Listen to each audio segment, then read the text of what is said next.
a new career path, and or those that are interested in learning about new companies within their field of study. So I'm going to hand it over to our two presenters today, Justin Gomez and Cassandra Moore with Career Services. Great. Hello. I'll go ahead and kick it off. So my name is Cassie. We'll do introductions in a moment. But yes, thank you so much for joining us on our virtual webinar related to informational interviews. We're going to be talking a little bit about virtual networking and virtual interactions and informational interviews, of course. And so before we get started, I kind of want to just go over some virtual communal agreements, just so we're all on the same page about how we'll participate today.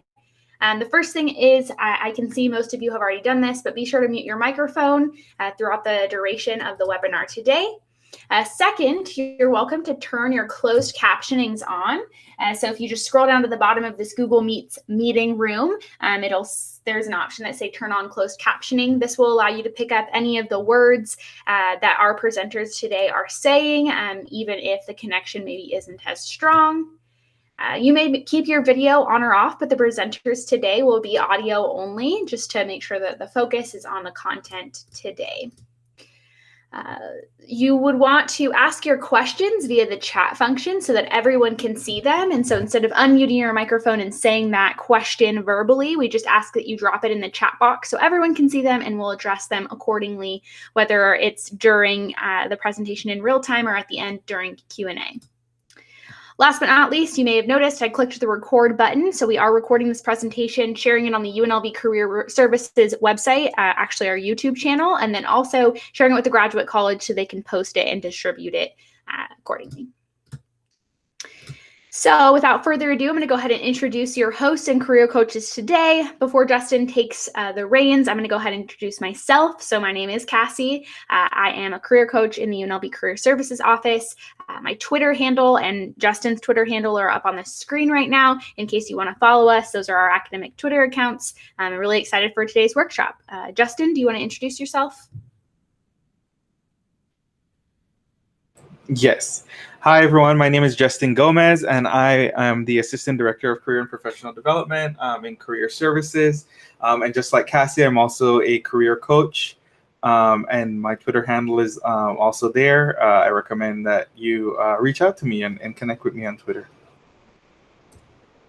All right, so what you could expect today is some virtual networking tools overall, because these will really be helpful and useful for you in your informational interviewing experiences. And then we'll open up for more information about informational interviewing, and then finally Q&A. So before we get started, does anyone have any questions? Please type your questions in the chat box. We'll wait just a few seconds, and then we'll go ahead and kick it off.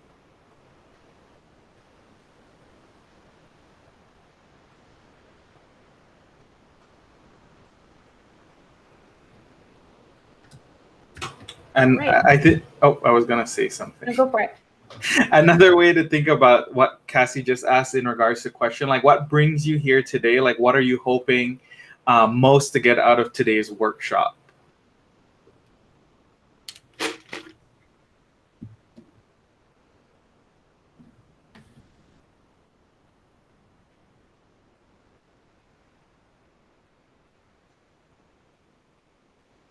Confidence.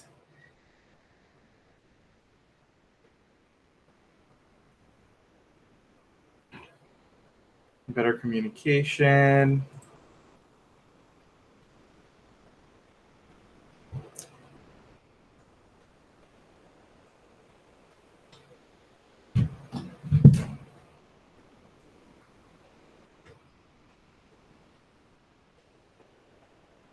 Strategy.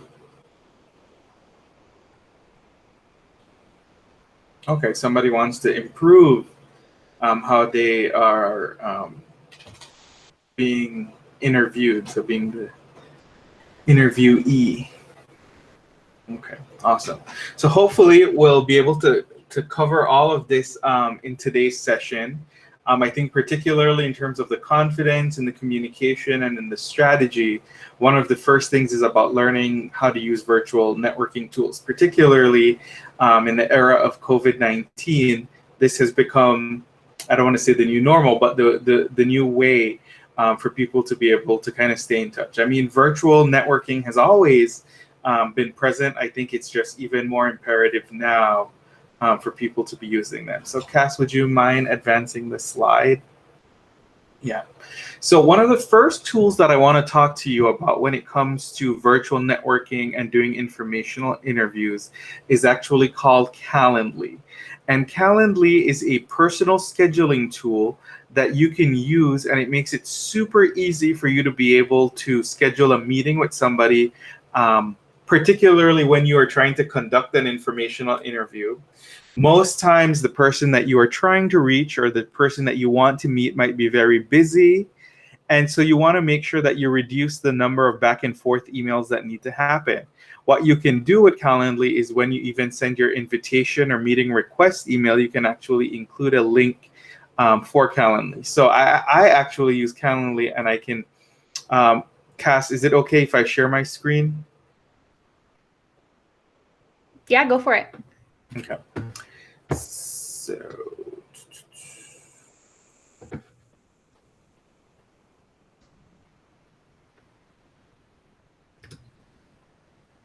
all right, just ignore my momentum motivation tab there. So this is essentially what Calendly looks like on the back end. And so at some point, our Career Services Center was using this for appointments. I mean, technically we still do. We use it to schedule workshops with faculty.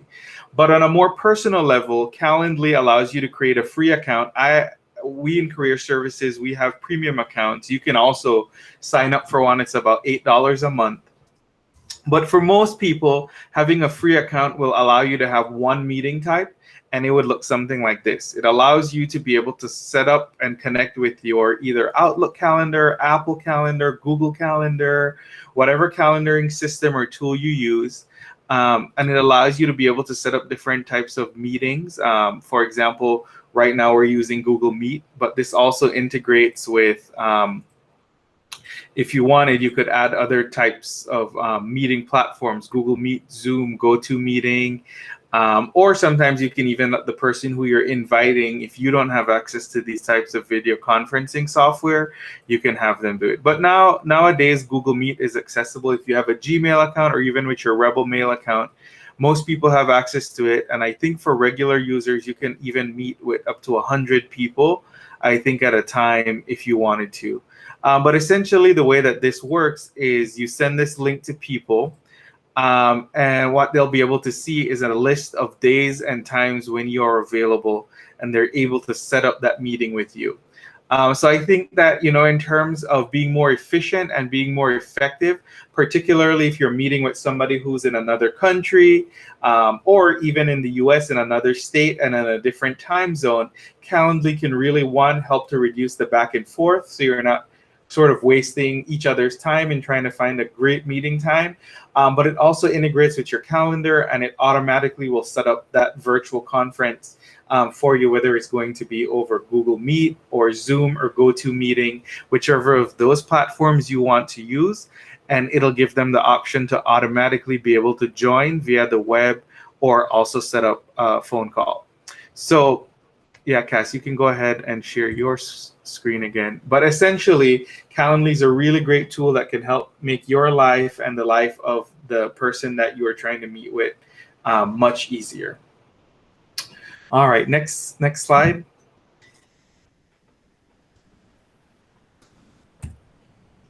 Great.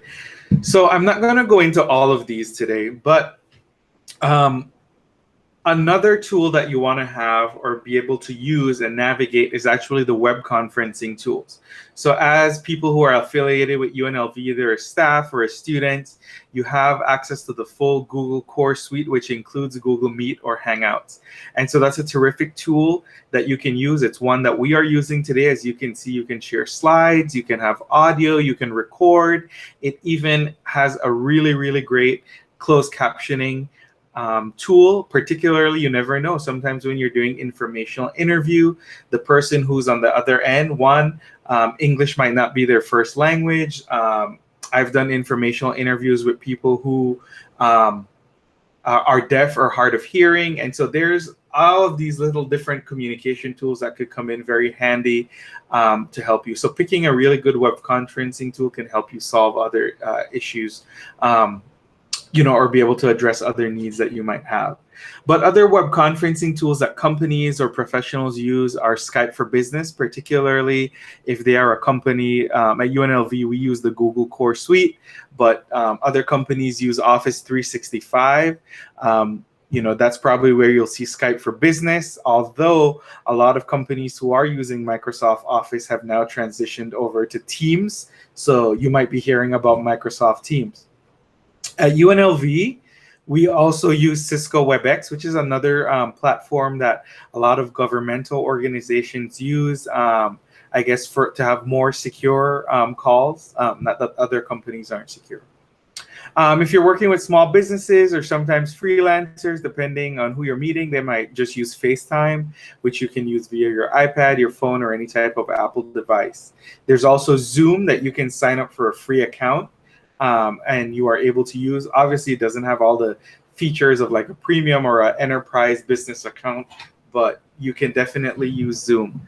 There's also Blue Jeans that you can use. That's another video conferencing tool that other organizations use, or GoToMeeting, which I think also is from Logitech, and they might provide a free one. I'm not entirely sure. I think they were doing it during the early part of the COVID pandemic. So you might want to check in on those websites. And so if you actually get the slides from us, these are all hyperlinks for you to be able to click and actually go in and see what these web conferencing tools have to offer. Next slide, please. All right, so far we've talked about these tools. Any questions about any of these particular tools that I have covered?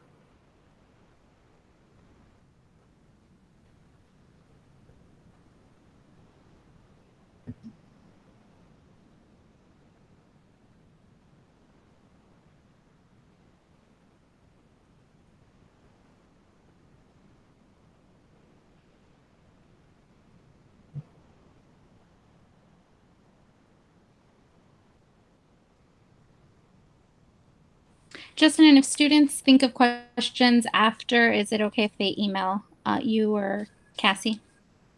Yes, they can definitely email us after the presentation. So if no questions right now, then Cass, let's go ahead and move on. Great. So let's go ahead and get into what is informational interviewing. So informational interviewing is really just an informal, but it's still a professional interaction that just gives you an opportunity to learn more about a particular person. So if you're interested in what they are doing, more about their experience and their education. But it's also an opportunity for you to be able to learn about different industries, particularly if it's an industry that you're thinking about going into, if there's a particular company you're interested in working for, or if you're interested about a particular role that's currently open or that might be opening up in the future. Informational interviewing is really a great way for you to just get more information. Really, this is just a research tool that you use in the job search process, and the objective is just for you to learn. It's not necessarily for you to get a job. So you're just trying to learn about jobs.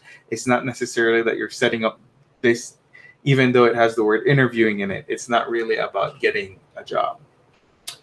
Next slide. Great. So some of the potential benefits of doing informational interviewing is that you get firsthand information. So you can do all of the research you want on Glassdoor, on Vault, on Yelp, on Indeed, on Google.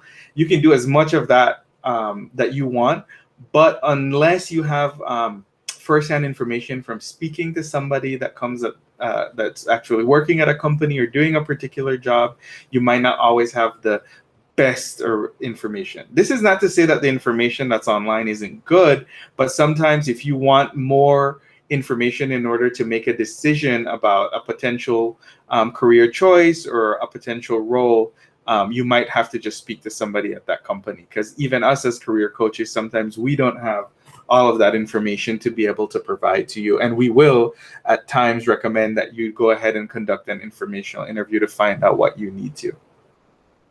This is also a really great way for you to find out about career paths and opportunities you didn't know existed.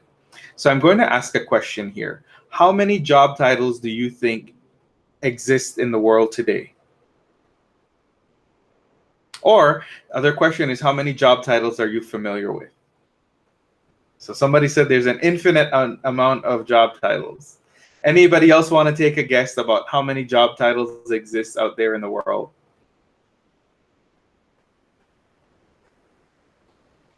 All right.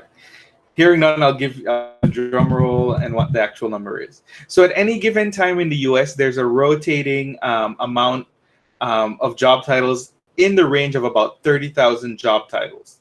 So typically when I'm leading other workshops, I have students kind of write down all the job titles and careers that they're familiar with.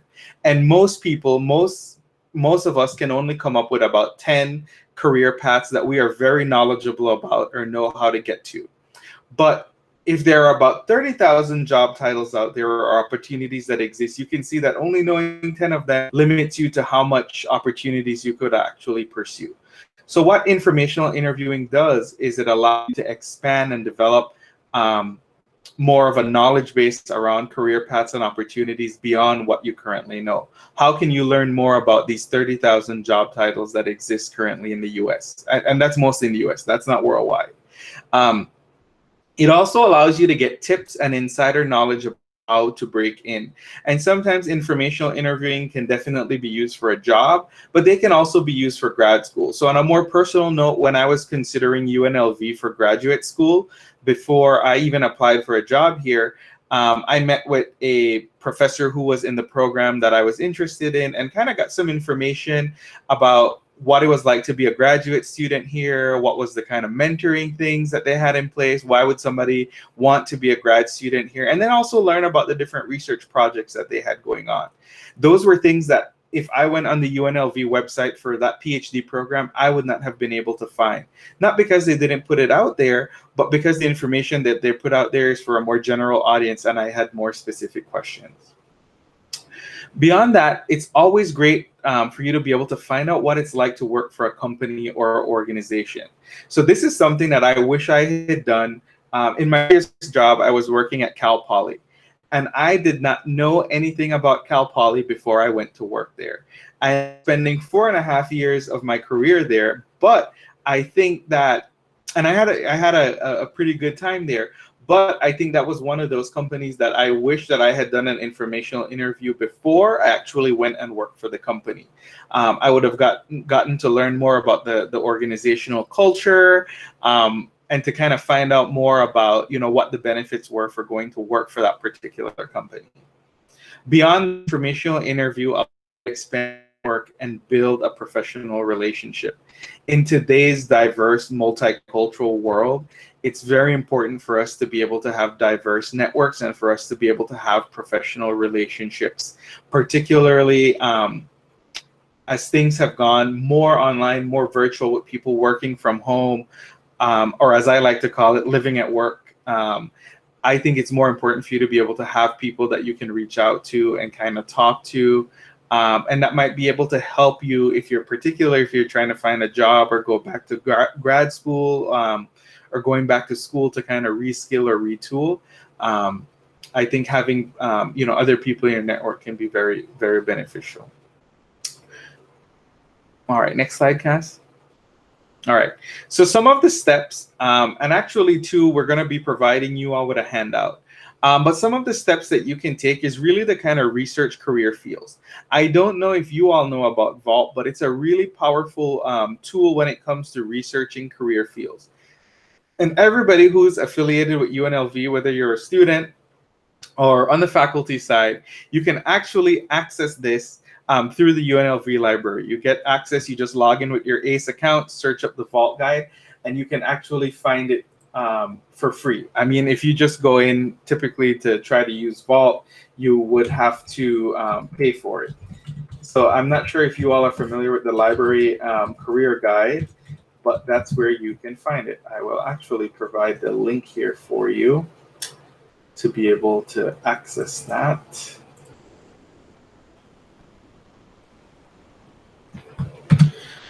So you can actually do some research there, and particularly under the Career Outlook resources, you can find the link to Vault's online career library. So I would recommend that you check that out. So once you've done research about career fields that you're interested in or have been considering, and you're familiar with job titles in that area, what you can do is you can use that information to start identifying potential people for you to interview. One of the best ways that you can do that is to use LinkedIn's alumni tool. On LinkedIn, you can actually go and you can actually search. If you just go to the UNLV page on LinkedIn and you go to the People's tab, you can actually search for people who have graduated from UNLV. You can sort by the year they graduated. You can sort by what their major is. You can sort by where they work. You can also sort by where they live if you're interested in a particular job in a particular state with a particular company. So it's a very powerful tool. I find that using UNLV alumni is really great. Or if you have been to another institution where you've earned a degree, you could also use those alumni networks as well. But what I have found is that people, even when people reach out to me who have gone to Cal Poly or UC Merced or College of Southern Nevada, I'm more open to wanting to talk to them because I know that they went to my community college, they went to my university, and so we kind of have that in common. So I would say that, people are more likely to want to respond to you and talk to you if you have that in common. You also want to make sure, though, that once you identify somebody to interview, then you want to prepare for the interview. And so you could use the page 30 from the UNLV Career Handbook. And Cass, would you mind sharing the link to the Career Handbook? And today, also, before we leave today, Cassie and I are also going to share with you a new handout we have for conducting informational interviews that you're going to be able to use. So once you prepare for the interview, kind of go through that process, then you want to go ahead and initiate contact. Sometimes this could be by email, or if you're connecting with them on LinkedIn for the first time, you could send them a message in a note. Once you initiate contact, sometimes when you're doing these interviews, I would recommend that you reach out to more than one person. So if you just reach out to one person, that person might be busy. They might not get back to you right away, particularly sometimes when you have informational interviews for assignments. But beyond that, even if you're just doing this for yourself, I would say reach out to at least 10 people because out of that 10, maybe 1 or 2 of them are going to actually get back to you or within a reasonable time. Once you've initiated contact, right, then you actually want to conduct the interview. So this is putting the Calendly and the Google Hangouts to work. Do the interview. I would say try not to spend, though, more than 30 minutes of the time. Make sure that you have questions ahead of time that you specifically want to ask. And I would say that a powerful question that you can ask anybody when you're doing an informational interview is a question that I ask people to, even in meetings and other things like that. Is there anything that I didn't ask about that I should have asked? And that, kind of is a really great way, one, for you to find out any other information they want to share with you. And it's a really great way for you to kind of wrap up and signal the end of the interview. Once you're done with the interview, follow up with a thank you note. This could be a physical thank you note that you write them and you mail and you put in the mail. Or if you're connected with them on LinkedIn, you could write them a thank you on LinkedIn, or you could email them. But whatever you do after that initial meeting, regardless of what happened, maybe you got information that was really great and that's helpful. Maybe you got information that wasn't so helpful. Whatever it is, try to find ways to stay in touch with that person because they are now a part of your network. And maybe you don't need something immediately from them, but maybe, or maybe they learn something about you too and might want to reach out to you in the future. So stay in touch with them. All right, next slide. All right, any questions so far?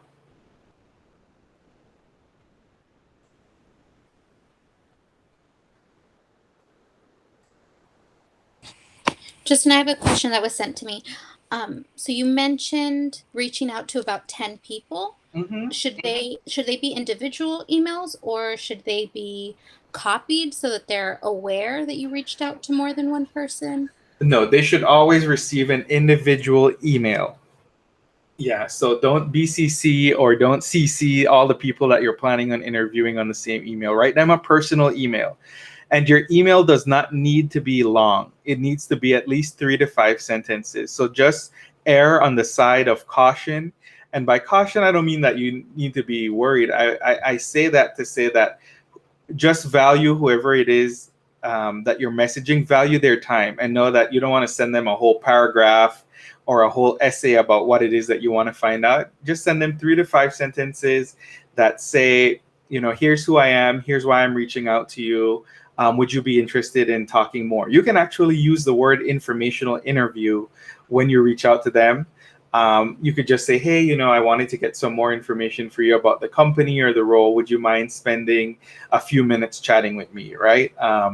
That is essentially how you could reach out to that. But I would say kind of keep the email short, but make sure that it is individual.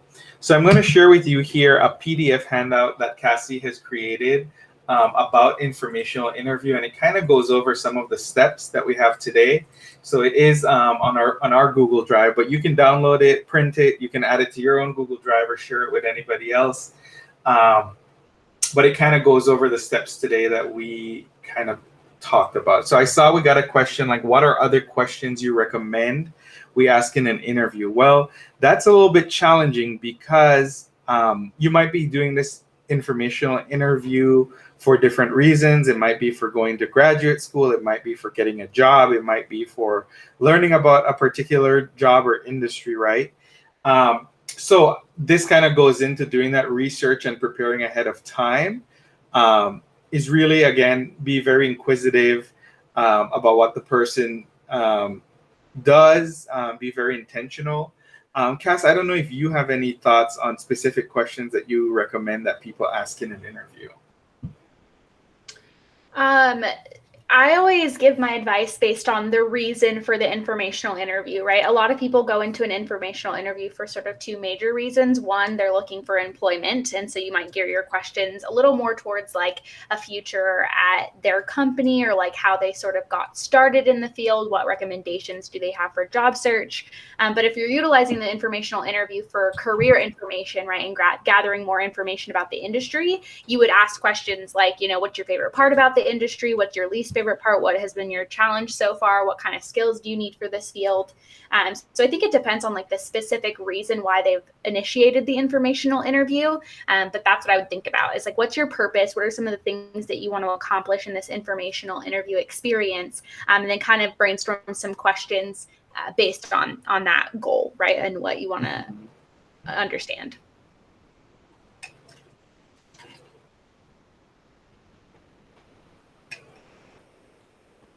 I've definitely also had some appointments with people in the past who were looking to conduct some informational interviews, and we sort of just brainstormed together, created that goal in our interaction. So if you all are struggling to figure out, how to go about an informational interview or how to brainstorm specific questions, you can also make an appointment with us and we can brainstorm with you. Yes. All right. I guess we're ready to move into the next section. Yeah, I think that's me.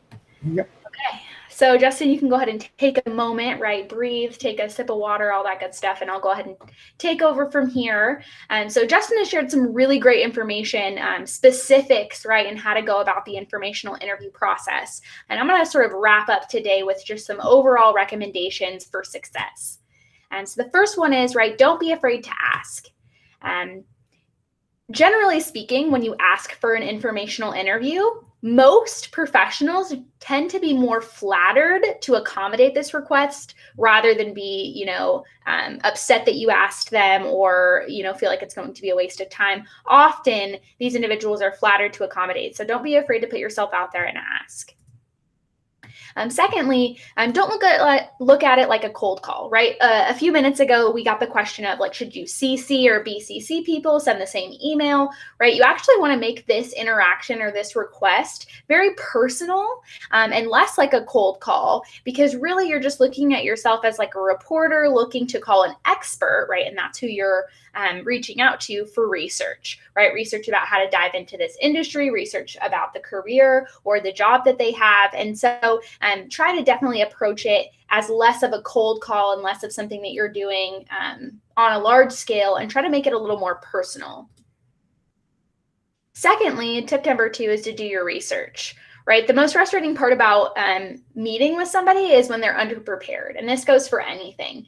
So you definitely want to make sure that you're as prepared as possible to meet with these individuals so that they are not frustrated, so that they're willing to share about their experiences and about their industry, about their job, their company, etc. So it's incredibly important to be very prepared. Do your research about them, perhaps looking them up on LinkedIn so you can gather some talking points and some questions, doing your research about the industry, right? Sometimes you are doing the informational interview just to learn more about the career, but you still want to do a little research and know at least the bare minimum about whatever you're going to talk to the individual about so that nothing gets frustrating and they're happy to help. Secondly, make the effort to learn as much as you can about that person before that interview. This can be done via LinkedIn, and I find that that's one of the most successful ways of doing it. If for some reason the individual that you'll be interviewing with does not have a LinkedIn profile or an account, you can do a Google search of them. You can also, ask some sort of screening questions of those folks before you ask, right? Maybe in your request, in your email request, you sort of have some general questions, right? Like, do you have an education? Where do you live right now, and where do you work? Have you worked in other areas? Those types of things. But for the most part, you can often do a lot of that research on your own ahead of time. This way, you can actually prepare some questions and talking points. Lastly, feel free to jot down some key facts about the employer or the industry so you have those talking points right in front of you during that informational interview. Because sometimes when you're meeting someone for the first time, whether it's virtually or in person, you might get a little bit nervous, and that's completely acceptable and completely normal. However, if you have just these key talking facts sort of written down somewhere about the employer or the industry, you won't forget in that interaction. Tip number 3 is prepare to make the interview natural, right? No one wants to be uncomfortable. No one wants things to be awkward. So it's incredibly important that this interview feels and gets conducted as naturally as possible. The best interviews are the ones that flow naturally. This is a conversation. Remember, it's not an interview, right? It's an informational interview. It's your opportunity to exhibit some strong communication skills, but also just have a conversation about whatever your goal is, whether it's gathering information about the industry or field or gathering information about employment. Just make sure that it flows as naturally as it can. And the ways that you do that are to prepare ahead of time some questions, some talking points, some information, etc.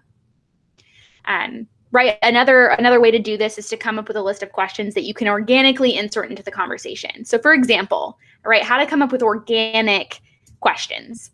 In the standard category includes some basic questions like, what does a typical day at work look like? What are the most challenging aspects of your job? In the abstract category, trying less conventional questions, you might say things like, what's your first thought when you get up to go to work in the morning, right? This is a little bit of a better way of saying than asking, right, what does a typical work day look like? Wow, that is a good question. It's less conversational, right? And it's less organic and natural and like humanistic. Instead, saying things like, what is your first thought when you get up to go to work in the morning? Or, who has been the most influential in your career so far versus, right, like who, what's a challenging aspect of your job or what do you like about your supervisor, those types of things. So thinking about like the personal things that make this individual's career, right? Those things about what gets them motivated in the morning, who's been most influential in their career, do they have mentors, things of that nature. So with that, it was really quick tips, really quick recommendations, but really just to kind of capture a lot of the information that Justin has shared with you today, and myself, of course. But at this time, we're going to open up for just overall questions, right? Questions related to approaching the informational interview, how to follow up after. Maybe you're thinking of a question that you want to ask in your next informational interview and you're not sure if it's a good one. Feel free to drop those things right now in the chat box, and we can have this dialogue and this conversation about informational interviewing and networking online and so on. I'm just going to switch really quick to the next slide to see what's next. Oh, great. It's just our contact information. So I'll go ahead and just leave this right on the screen right now so you can jot down our contact info and be able to reach us. Those appointment links, ignore those. We have to update those on our slide. It's actually going to be right through Handshake. I'll drop our scheduling link in the chat box right now. But yeah, feel free to ask any questions. This is a great time for Q&A. yeah, and we'll wrap up in a few minutes.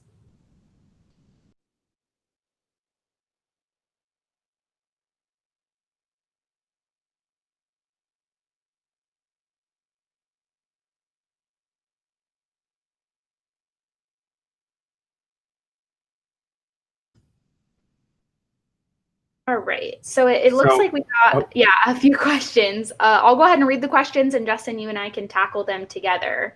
Okay, so it looks like the first is, if we're applying for a job, should we do an informational interview before we apply or after we apply? and the answer is it depends. Mhm.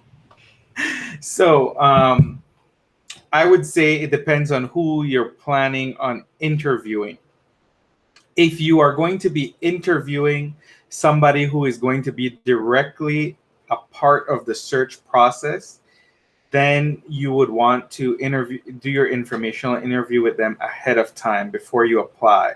Same thing if you're applying for graduate school or if you're applying for a job. Do the informational interview before you submit that application, just because for some of them, their human resources department recruitment processes, they have restrictions on whether or not they're going to be able to talk to somebody who's a candidate already. That might be a little bit different, though, if you're doing the informational interview with somebody maybe who works at the company, but who is not going to be involved with the search process. They might tell you that, oh, if you have already submitted your job application, we can't talk to you, just because they don't want to be responsible, legally or otherwise for, anything.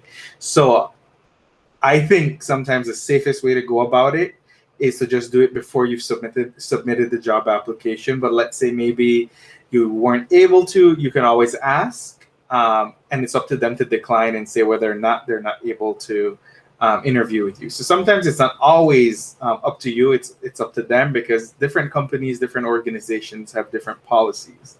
And so that's why it depends. But I think most times I would do it before you even apply for the job, because one, that saves you time. Because what if you apply for the job, but then you do the informational interview and you're like, oh, okay, well, why did I just waste my time submitting that application? I don't think I want to work here anyway, or this isn't, going to work out. So there is no wrong answer. I think it just depends on you and your situation.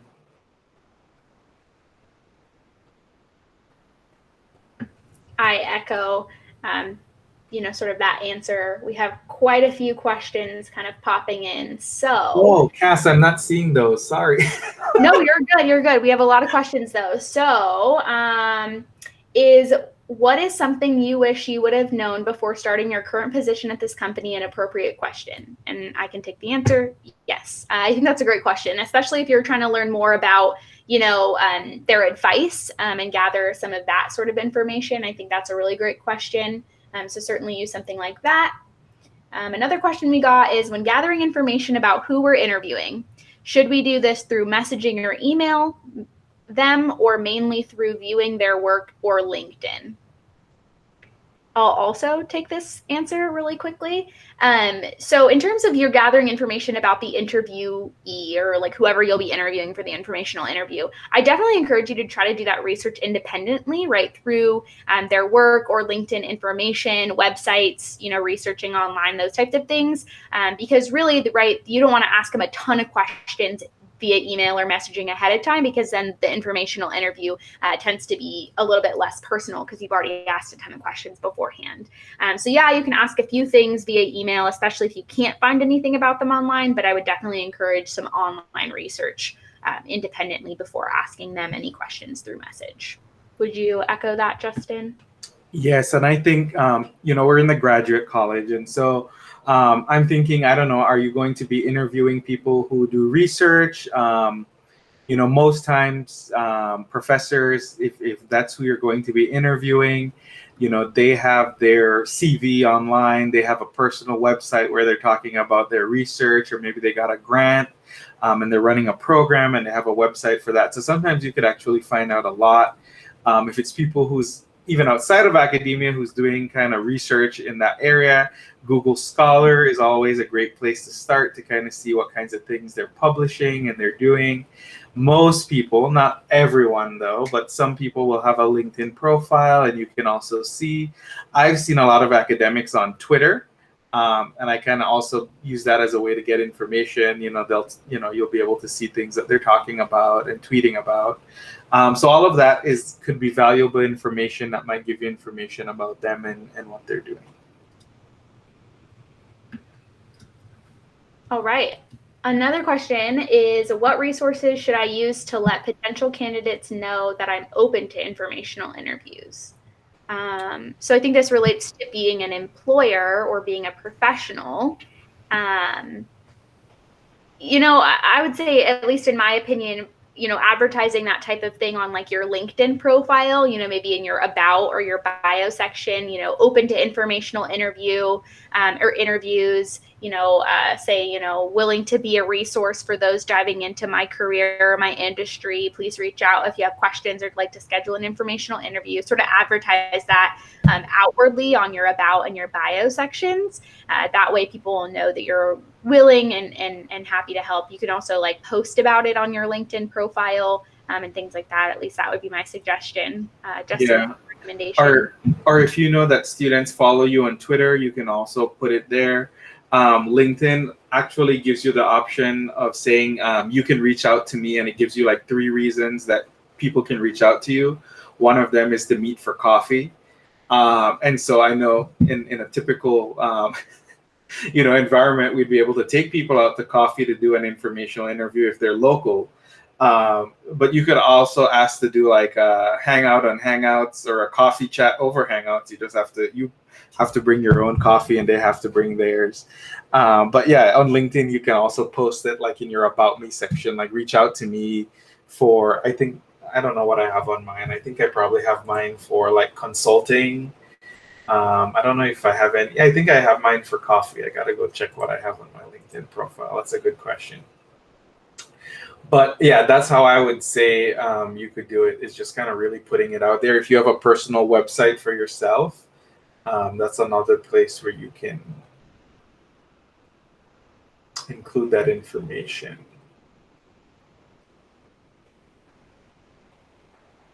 Yeah, for some reason, I can't see it on my profile, but maybe that's because it's only people who are viewing my profile that can see it. Cass, do you know what I'm talking about? That thing on LinkedIn where it says, like, reach out to me for X, Y, and Z. For some reason, I don't see it right now. Sorry, I was muted. Yeah, I think it's a setting that you can add in your like profile section. I know I have it. I don't see anything on my profile, but there's a lot of different settings that you can click on your LinkedIn to sort of let both employers know that you're like seeking opportunities, but also as an employer, as a professional, let people know that you're open to those types of things. Since we have about 10 minutes left, there's a few more questions circulating. The next one is it ever appropriate to ask money questions? It'd be helpful to know a range when I apply and I'm asked what my expected salary will be. Really quickly, because I experienced this really recently, and I'll tell you how I provided advice, and then Justin, if you want to just tell me if that was appropriate or not. But in my opinion, as it relates to money questions, I definitely don't think you should just be like, hey, how much money do you make? Because, right, that's very personal. However, if you're specifically trying to look at the job that this person is, this person has, I would say beforehand, you want to research what the average salary is for that position, right? Come up with a range on your own via research. And instead of straight up just being like, hey, how much money do you make? I probably would say something along the lines of, in my research for the position that you hold and the position that I'd like to hold, I noticed that the salary range is, $40,000 to $65,000. I'm certainly not going to ask you what you make because I do understand that that's personal, but what would you say is the range for this position? Would you agree with that 40 to 65, right? And then they might open up a little bit more about that conversation, but I would definitely not recommend being like, hey, how much money do you make? But instead sort of giving some numbers that you found out on your own and seeing if they're willing to sort of open up more dialogue about it. Justin, what do you think? No, I think that you're spot on, Cassie. You can find out a lot of that information on Indeed or Glassdoor or Vault by doing your own research about what the. But it sounds like this person is talking about a specific position that they're applying for. I think sometimes companies ask you what your expected salary will be, unless in the application it asks you to list a specific number or range. I've in the past just put negotiable. If you want to know exactly what the range are that they're offering, you can actually email the recruiter or the person who's leading the search committee. Sometimes that person's information is there on the job application. It'll be like, if you have questions, can you please reach out to the. I have been working with somebody from UNLV who is doing like a national job search where they're looking for jobs anywhere.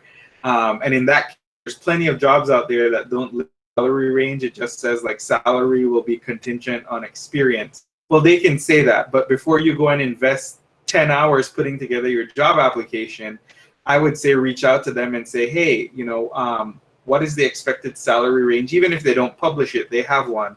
And you can ask them what that is. That way you don't necessarily waste your time applying for it if it doesn't meet whatever your salary needs or expectations are. Yeah, I echo all of that completely.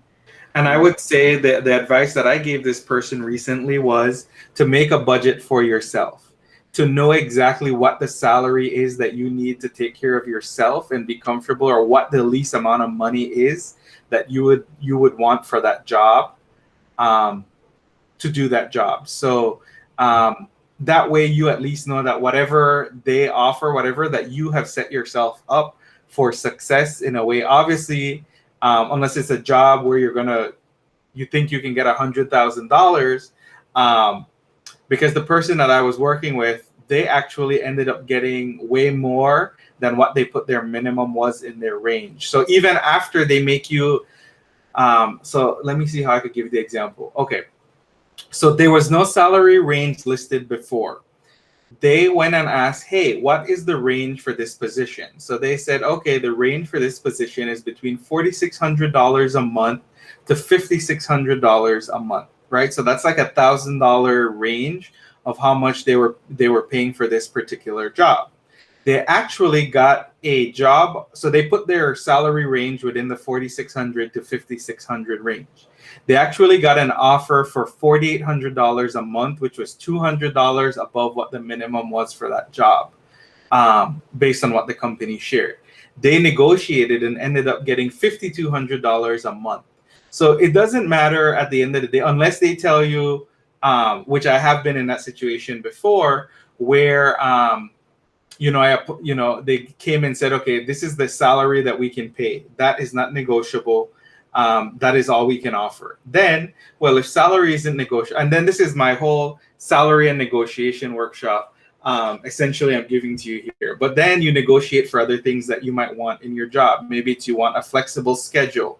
Maybe, if you can't negotiate salary, then what can you negotiate? Then what are other things that you can negotiate? So Cassie, this might sound really funny, but when I was coming to UNLV, one of the things I asked for was not for more salary, but it was for me to have a standing desk at work, right? Because for my health and wellness, it's important for me to be able to have that. Now that seems like something really random to negotiate or to ask for, but it was something that I needed, or not needed, but it's something. Well, I did need it, but it was something that would be very, very important for me to be able to do my job. So if it isn't money or salary that you can negotiate, then find out what things are negotiable. Yeah, so I probably gave way too much information there, but I hope that helps. No, yeah, I think that's great. A few more questions. Are there any careers or fields where informational interviews are not traditionally welcomed or practiced? Well, from my research and my experience, no, I haven't experienced any particular industries where they're not welcoming to informational interviews, but you might find that there are specific people who might not be welcoming or don't practice informational interviewing. I think it's more of a personal preference rather than an industry preference. But Justin, do you know of any areas that just simply don't welcome the informational interview? The federal government. Sometimes, depending, right? So I have my godmother's husband works at Area 51 out there. And so, yeah, he would definitely be somebody that you wouldn't want. He's an electrical engineer, but he's definitely somebody who would probably say no to an informational interview just because of the kind of work that he does. Actually, I hope that the FBI is not listening and just heard that I even shared that information about him. But yes, there are some organizations or some companies, like federal government, depending, maybe some legal organizations or other things where they have like patents and proprietary information that people who work there might not be able to give you a informational interview. So it just depends. Again, I think it doesn't hurt for you to ask and for you to reach out to them. It's up to them to tell you no. So I think Cassie was right when she said it. Some individuals, it might be personal in terms of like they prefer not to do an informational interview, but some of them it might actually be their company that says they can't have that conversation with you.